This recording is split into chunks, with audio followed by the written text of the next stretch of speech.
I think it's fair to say, chappers, that we at Sports Agents Central are very excited about the final of the Traitors. We have all been absolutely hooked, and we were thrilled. There was such a strong sporting cohort, actually, at the start of the Traitors, and I'm delighted to say our colleague and now banished traitor Clare Balding can join us on the podcast. Hello, Hello, I Clare. thought you were going to say our colleague and friend.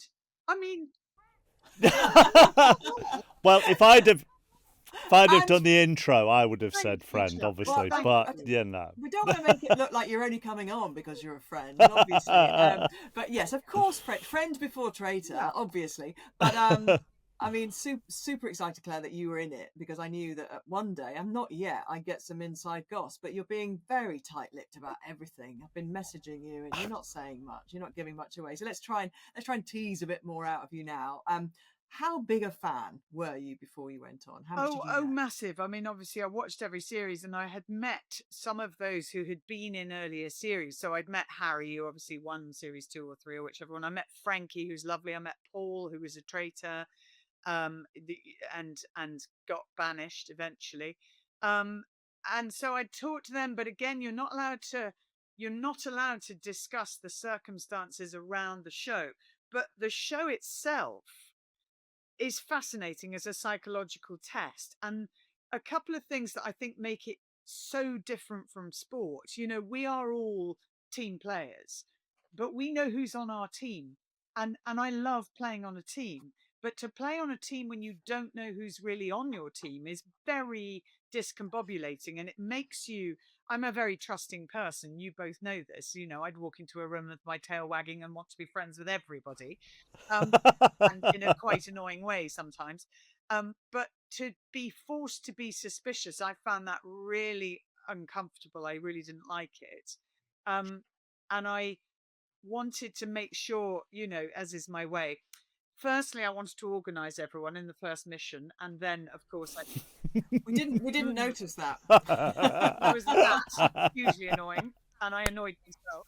But I just thought I need to save time here. Let's just get this ordered and let's save time. Oh, I could see. Let's delve right into this, Claire. I could see exactly what you're doing, because I think, you know, a lot of people would have kind of thought the same. Right, and we'll just put different combinations in, right? And it'll get there. And then before that. Before that, when you were organising, right? Okay, when you were pushing the pressure of time, and it makes me appreciate sporting excellence even more, because I promise you, under the pressure of time and physical exertion, your brain goes to mush. And I'm usually quite logical. I can be very quick to make a decision. Any decision will do. Let's make a decision. I do that. But I make mistakes, and that wasn't the only mistake I made, but that was a really big one, under the pressure of time, and let's get on with it and let's make it happen. But before it even started, I got Tom and Joe Marler, Joe less enthusiastically, it has to be said, to decide where people should go to make this massive horse move forward, because I thought, we're herding jellyfish here. We've got to tell them where to be. Otherwise, we're going to waste 5 minutes at the beginning. 5 minutes we do not have, trying to decide who's pushing it at the back and who's, you know, who's at the front, who's on the ropes, what are they doing? So I took the lead, and what I failed to realise, maybe this is a good lesson for me in life, that the more you do that, the more attention you bring on yourself in a not very helpful way. So, and then I made the mistake with the lever, which was me just not listening to the instructions and thinking we just need to start here with numbers while the actors work out and name every single person in Hamlet and Romeo and Juliet. I need to put a number in, and I need to try it, and then we'll put another number in. Yeah. And then I realized when I pulled the lever, I couldn't put another number in. And then at that precise moment when you realised what you'd done, before anybody else maybe realised, what was what was internally were you going through at that point? I think you could see it all and hear it all externally, what I was going through. Yeah. I swore a lot, and then I shrank after that. So I went super quiet, Yeah. and actually the next mission I made sure I had the most, you know, unobtrusive role, that I just literally stood there looking like that guy from Slow Horses, the one in the hoodie, and I had my hood up because all this crap was coming down, and I looked like him. I just looked like you know, psychopath.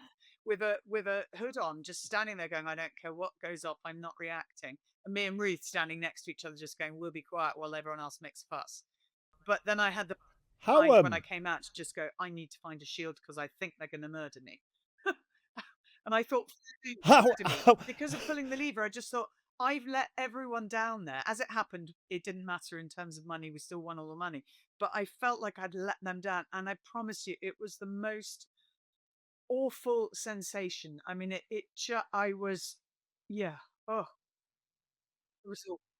You could see. I mean, you could read it all over your face how disappointed you were. Go on, Chappers. I was just saying, on the bigger picture in all of this, and I think we're all very similar in how, for the job we do, we have to be meticulous, don't we? We have to do the research and spot the little nugget that then leads to the question that then leads to the interesting thing. So you are meticulous. And I would also say, Claire, from having done stuff like Pointless with you, you are competitive as well. You know, I do tell the story about how when I arrived to do Pointless with you, you were in the dressing room revising African capitals, and I thought, crikey, I'm going to have to up my game here. Bearing in mind the competitive nature and how meticulous you are, you can't really do research or anything for this, can you? And as you say, you can't be too competitive because it's all about working with people and reading people, and you don't have much else to go on. Yeah, very little to go on other than what I kept trying to say to them was I thought Alan had murdered Paloma because he was with her. And I thought that was fairly obvious, but nobody was listening. Yeah, you don't. You've got to be really open and prepared for whatever they might throw at you. You've got to be incredibly patient because filming days are long. You've got to be good with, with understanding other folks and their fears. I spent a lot of time with Lucy on the first day because she was absolutely certain it was going to be her that would be taken out, and she was genuinely scared. So me and Charlotte was singing at the time. It's all off camera, just like jollying her along. Yeah. And again, I'm like, because that is quite an annoying trait that I will always try and jolly everyone along. Oh, I'm such a walking stereotype. But anyway, yeah, I was very much looking out for other people, which is why I was so in tune with Ruth and making, because I knew Ruth didn't know anyone, and I thought she was so brilliant and she's so bright, but she's also brave. She didn't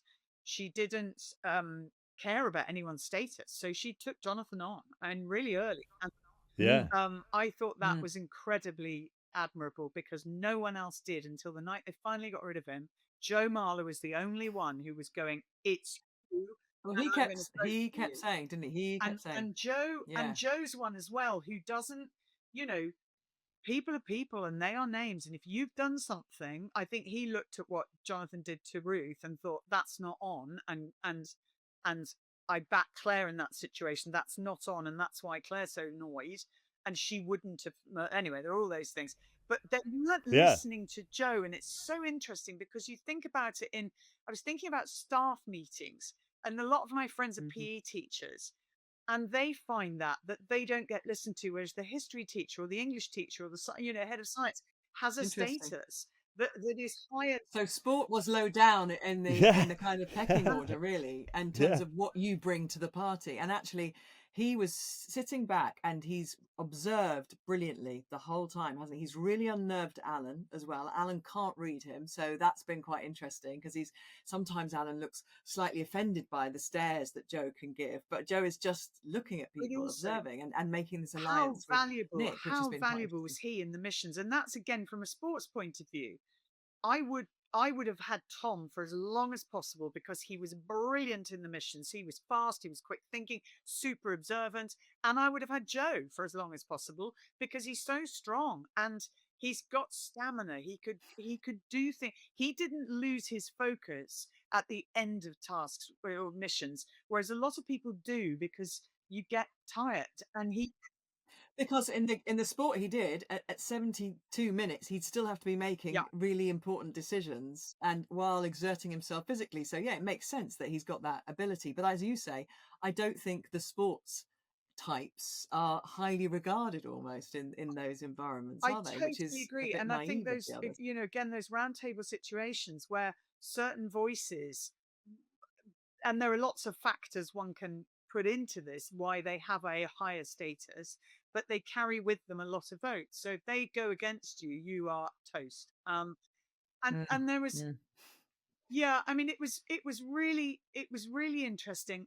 I was so thrilled to see everyone again the other day, and to be able to kind of just chat, with Paloma, with Nico, with Celia, with Charlotte, with Ruth, just like just kind of think to ourselves, we've been through something quite extraordinary. But I wonder, and I did say this to the producers there, um, if it had been genuine randomness in picking the traitors, genuine, literally we were numbers put into a bag and the balls had been picked out, and numbers 7, 10, and 19 are going to be traitors, I think that would be even more interesting, because they've spent a lot of the game trying to work out who would Claudia pick and who would have been a good combination.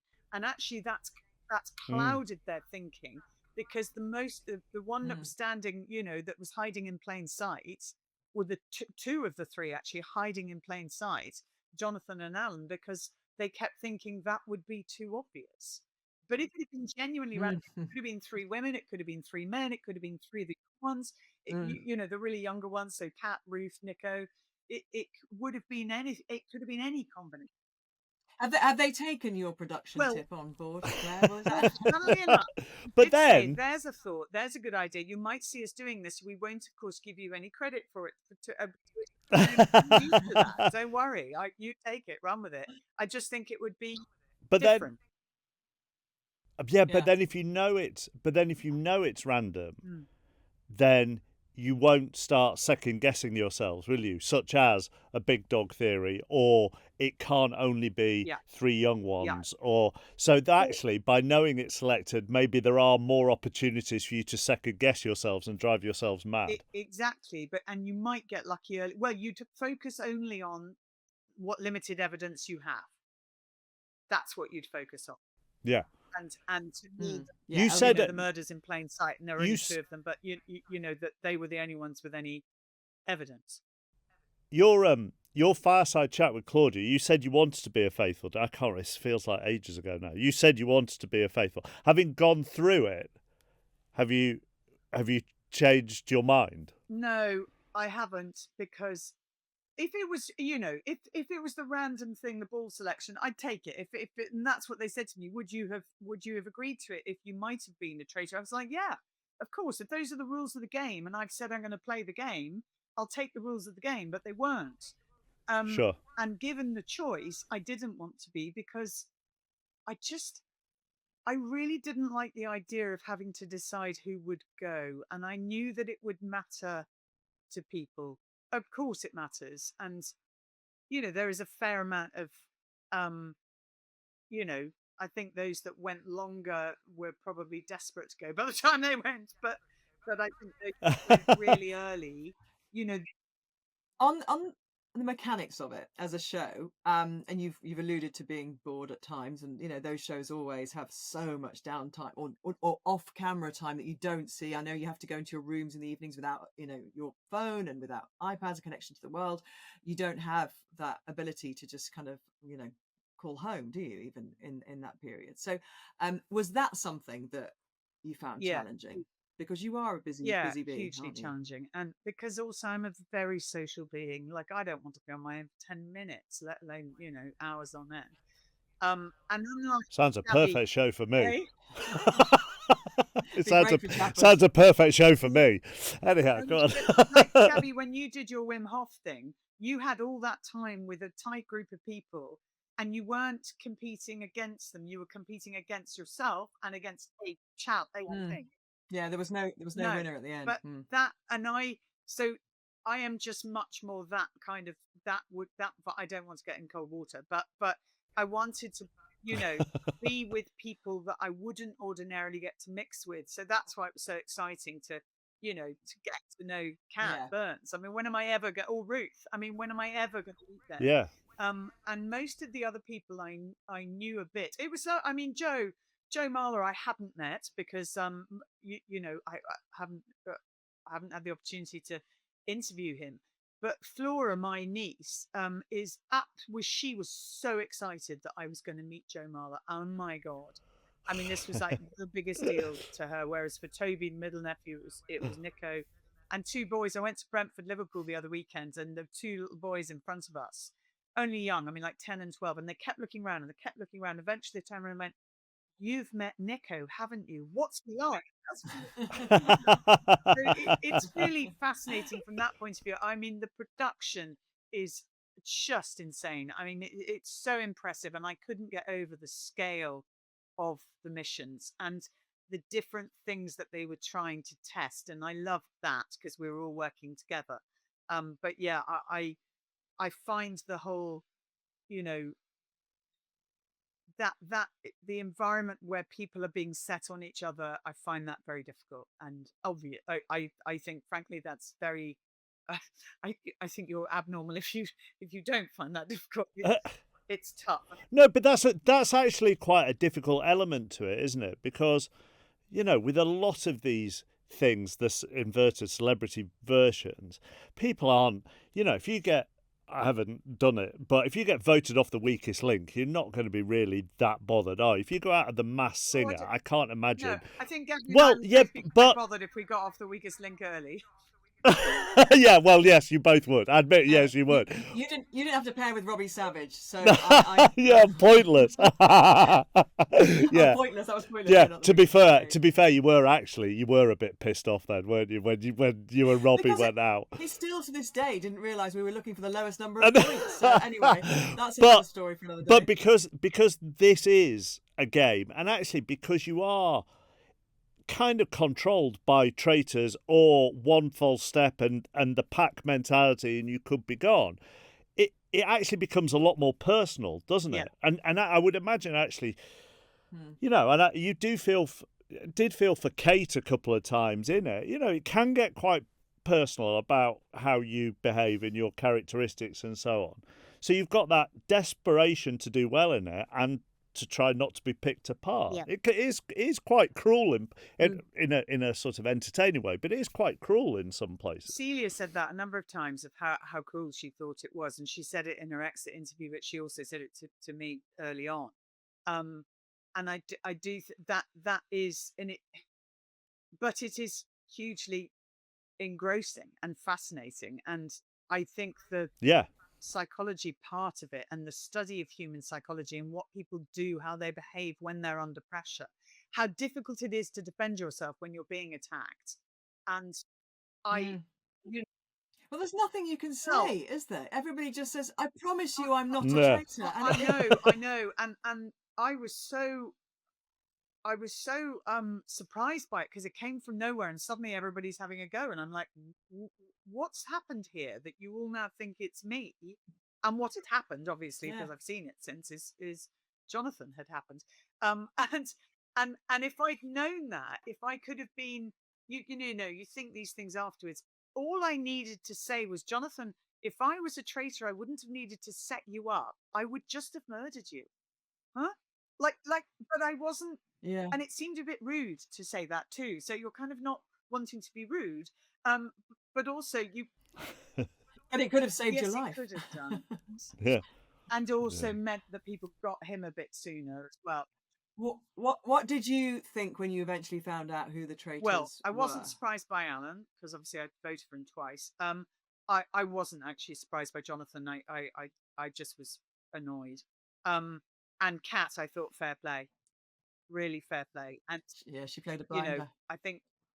I think she found it a strain though as well, and I think Alan as well. I mean, I really do think it's a burden, and it going back to the sports angle. You know, there are those elements within sport where we know it. If you being selected for various teams, it's not just a case of who's the most capable here, who's the most talented. It's also who fits in, who is playing the game, who's going to be good in this environment. So I think for a lot of people being selected for teams and being retained in teams, it is about what they say in key moments and how they are in a group situation. We all know it. You know, everyone has been either not selected and felt that really aggrieved about it and thought, hang on, that's not reflective of my ability, or they have been selected above their ability. It happens, and management has to be the kind of overseer of that, of right, how is this going to work, and who brings out the best in who. So it's fascinating to be in those situations and realizing how hard it is when you've got to say your piece, and also that the slight the kind of thing of whose voices are being heard here, and are we really listening to everybody. But yeah, And people just personalities just rub up sometimes, don't they? Against each other, and sometimes people are just going to not gel as well as other people. And in an environment like that, it just gets amplified very quickly, I think. But I love your, doing the kind of sporting analogies for us and kind of weaving in your sporting experiences in terms of this whole group, because that was the first thing you said to me. I didn't like being on a team. I didn't know who, was on my side effectively. And the other thing I'd say about it is, and this is true for anyone who's recently retired from sport, what an amazing opportunity this is for people to see, both Tom Daley and particularly Joe Marler, who is going to fly from this. And you've probably seen the video as well of him on the wheel, with the computer on the wheel, saying how much his podcast made a difference. I could see Joe Marler getting parts in films after this, Guy Ritchie films, or can you imagine? I mean, well, The Rock can't go on forever, so and he's such a solid presence to be around. Like you can count on Joe, and physically, obviously, he's incredibly strong, but also I think mentally he's really got something. And he was, I really admire him, because he wasn't going to be swayed by other people, thinking they were super intelligent, and therefore that somehow he wasn't. It was, he knew what he knew. Although he did say at one point, if you remember, they're not listening to me, and I don't feel I'm expressing myself in the way I normally would, when he was doing his kind of chat to camera. So it was interesting that even he, with his extreme confidence in the place where he's excelled, and I'm sure he would speak up in every England meeting if he felt that something was wrong. He would never find that his voice had disappeared, but in that environment, even he had moments of realizing that he wasn't projecting himself in the way that he wanted to. And I love the fact that he and Joe Wilkinson bonded so strongly, and but even Joe, when he said it was like, he said every time I spoke, it was like I was speaking lowercase. So I think some people were really underestimated and others were overestimated, and that's it's tricky to be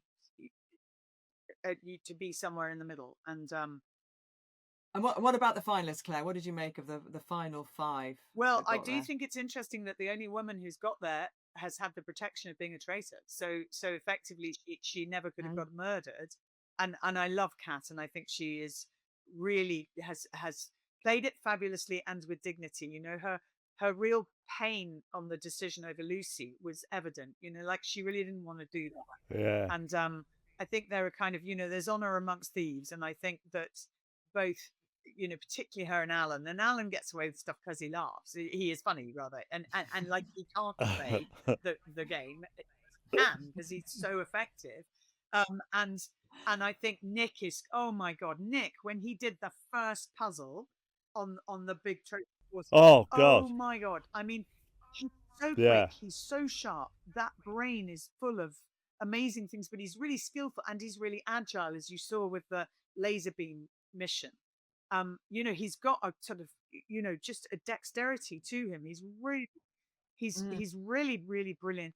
And David is so thoughtful and kind. I really love David, and it's a great mix. The final is a great mix. Really extraordinary mix. You'd never have, and the funny thing about the game is once it starts, the producers have got no control over what way this is going, of who anyone's going to write down, of what's going to happen, of who might get murdered. It's really, it is its own, it becomes its own beast. Sorry, Claire, I was going to say we keep linking it to sport and everything. Just sort of finally from me, we often talk about sports people and when they check their phones, when they've either done something well, when they've done something badly. So when that puzzle went awry for you, Was your phone off when that was broadcast? Because me and Gabby had a conversation on the Sports Agents that we decided not to text, and even Kenny wanted to text, and we decided we're not going to text Claire. We're just going to leave that alone for a little while. Did your phone go off? Well, I was actually away on holiday, which was a very good thing. I was away for 2 weeks on a cruise from New York up to Quebec City, so I didn't see it go out live. My nephews were just like, "Oh my God, Auntie Claire, what have you done?"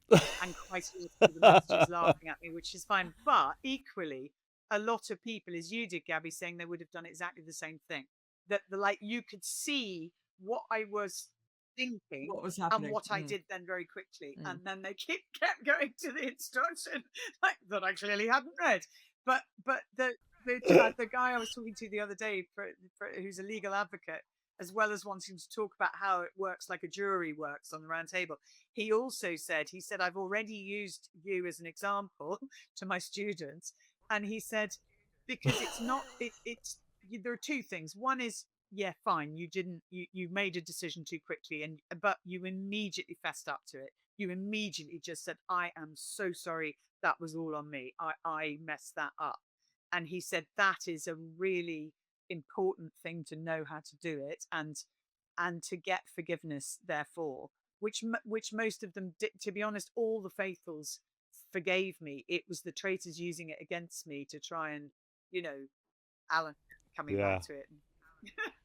The lever. Alan, who forgot he had a shield. I mean, the evidence. Claire, it sounds like you had a great time. It didn't go maybe as far as we all would have hoped. Would have loved to have had you in that final, but I think it's everybody's journey happens for a reason, doesn't it? On that show, and probably, Gabby, let's be honest, if I'd stayed in any longer, I would have said something really stupid and done something even more stupid than pulling a leader. Well, do you know what, Claire? You might have done, but I'm not sure you'd have farted like Celia in Bruges. So, and I think that might be my TV moment of the year. I mean, absolutely. It was absolutely it was funny golden. because she'd already done it in the car as well. I was with her, and I was like, I looked at her and said, "Celia, are you all right?" She said, "Oh, sorry, darling, have I farted?" I said, "You did, yeah." She said, "I do it when I'm nervous. I just do it when I'm nervous." And I was like, "Okay." I said, "You just haven't anything over?" And no, darling, no. So you'd all had a warning it was coming, but clearly Claudia wasn't in the car, and it was Claudia's reaction as well, which was absolutely very funny, wasn't it? Brilliant. Claire, thank you so much for giving us a little bit of insight, and now Chappers can give them an answer whether he wants to be on it or not. Stop it. Thank you. The Sports Agents with Gabby Logan and Mark Chapman.